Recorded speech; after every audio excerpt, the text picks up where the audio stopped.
तिरुपति मंदिर के प्रसाद में जानवर की चर्बी। तिरुपति मंदिर भारत के सबसे बड़े मंदिरों में से एक है, जहां हर साल लगभग 3 करोड़ हिंदू दर्शन करने के लिए आते हैं और इन सभी हिंदू श्रद्धालुओं को प्रसाद के रूप में लड्डू दिए जाते हैं। इस पूरी व्यवस्था का संचालन उस समिति के द्वारा किया जाता है जिसका गठन हर 2 साल में आंध्र प्रदेश की राज्य सरकार करती है। इस समिति का नाम है तिरुमाला तिरुपति देवस्थानम और यही समिति प्रसाद के लड्डुओं को बनाने के लिए भी सभी सामग्री को खरीदती है। फिर इसी समिति के स्वयंसेवकों द्वारा इन लड्डुओं को तिरुपति मंदिर में आने वाले हिंदू श्रद्धालुओं को पहले से निर्धारित कीमतों पर बेचा जाता है। मुख्यमंत्री चंद्रबाबू नायडू ने ये आरोप टेस्ट रिपोर्ट के आधार पर लगाए, जो इसी साल लोकसभा चुनाव के बाद 23 जुलाई को जारी हुई थी।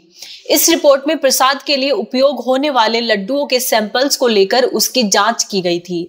इसमें ये पता चला कि इन लड्डुओं में जिस घी का इस्तेमाल हो रहा है वो घी मिलावटी है और इसमें फिश ऑयल, एनिमल टैलो और लार्ड की मात्रा भी हो सकती है। एनिमल टैलो का मतलब पशु में मौजूद फैट से होता है और इसमें लार्ड भी मिला हुआ था।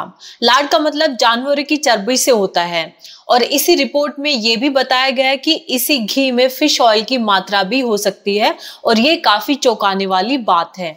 आरोप है कि जब आंध्र प्रदेश में वाईएसआर कांग्रेस पार्टी की सरकार थी और मुख्यमंत्री जगन मोहन रेड्डी थे, तब इस समिति ने मंदिर के प्रसाद के लड्डू में खराब और मिलावटी घी का इस्तेमाल किया।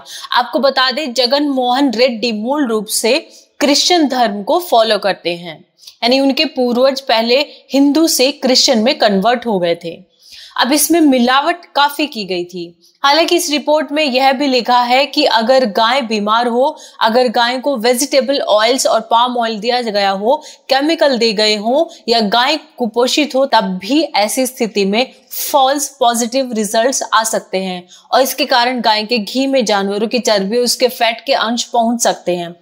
हालांकि टीडीपी के नेता ए.वी. रेड्डी का यह आरोप है कि जब बाजार में गाय के घी की कीमत प्रति किलो कम से कम 1000 रुपए है, तब तिरुपति मंदिर में प्रसाद के लड्डू बनाने के लिए सिर्फ 325 रुपए की कीमत से गाय का घी खरीदा गया और जानबूझकर मंदिर के लड्डुओं में ऐसा घी इस्तेमाल हुआ जिसमें मिलावट थी और जो घी सस्ता था। आपको बता दें कि तिरुपति में लगभग 3 से 4 करोड़ लोग हर साल आते हैं, तो ऐसे में बहुत अधिक दान वहां पर दिया जाता है। तिरुपति भारत के सबसे प्रसिद्ध और सबसे अमीर मंदिरों में से एक है, तब ऐसी स्थिति में इतने सस्ता और बेकार घी क्यों खरीदा गया और इसी घी का प्रयोग करके लड्डू के प्रसाद बनाए गए।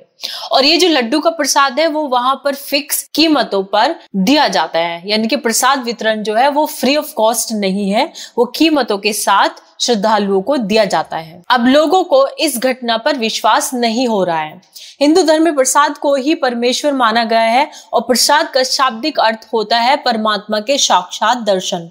हिंदू धर्म ग्रंथों में बताया गया है कि प्रसाद प्रभु की भक्ति के भाव को जगाकर भगवान की शक्ति का एहसास कराता है और प्रसाद से बड़ी कोई कृपा नहीं होती।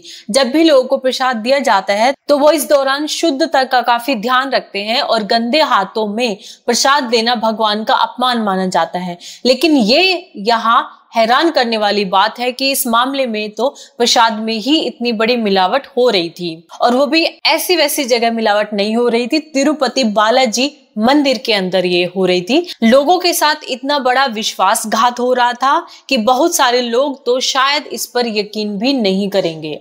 आंध्र प्रदेश, तमिलनाडु और तेलंगाना, ये वो 3 राज्य है जहां लोग जब तिरुपति मंदिर से दर्शन करके आते हैं तो वहां से लड्डू का प्रसाद लेकर आते हैं।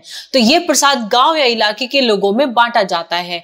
बाकी राज्य के लोग भी ऐसा ही करते हैं। लेकिन इस खुलासे के बाद हिंदू श्रद्धालुओं में काफी नाराजगी है और लोग ये पूछ रहे हैं कि क्या इस मिलावट के पीछे कोई साजिश भी हो सकती है और ऐसा कैसे हुआ कि मंदिर समिति को ये पता ही नहीं चला कि वो सस्ता घी खरीद रही है जिसमें जानवरों की चर्बी और उसका फैट हो सकता है। हालांकि इन आरोपों को वाईएसआर कांग्रेस पार्टी ने बेबुनियाद बताया है और मंदिर समिति के पूर्व अध्यक्ष ने भी दावा किया है कि तिरुपति मंदिर के लड्डू में कभी मिलावटी घी का प्रयोग नहीं हुआ और ये सब सिर्फ राजनीति के कारण हो रहा है।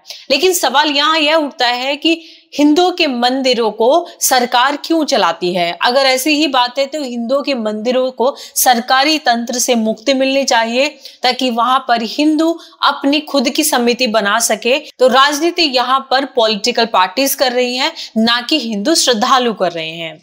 आपको पता ही होगा कि हिंदू मंदिरों से सरकारें बहुत बड़ा टैक्स वसूलते हैं, यहाँ तक कि मंदिर के चारों तरफ की जो दुकानें हैं और वहां के जितना भी कारोबार है उसमें भी गैर हिंदुओं को शामिल कर लिया जाता है। इसके साथ ही उन लोगों को शामिल कर लिया जाता है जो हिंदू धर्म से नफरत करते हैं, ताकि वो हिंदू श्रद्धालुओं का धर्म भी भ्रष्ट करें और साथ ही उनसे अपनी जेबें भी भरें। तो ये सारे कार्य तो वहां की सरकारें करती हैं, लोकल सरकारें करती हैं। साथ में केंद्र सरकार भी हिंदू मंदिरों को मुक्त नहीं कर रही है।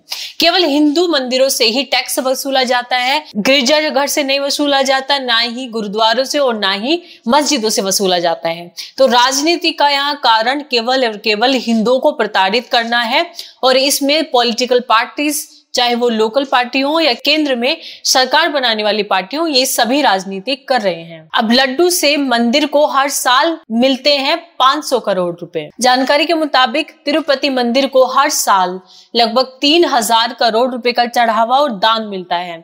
इसमें से लगभग 500 से 600 करोड़ रुपए लड्डू के उन प्रसाद को बेचकर आते हैं, जिसमें अब मिलावट होने के आरोप लग रहे हैं।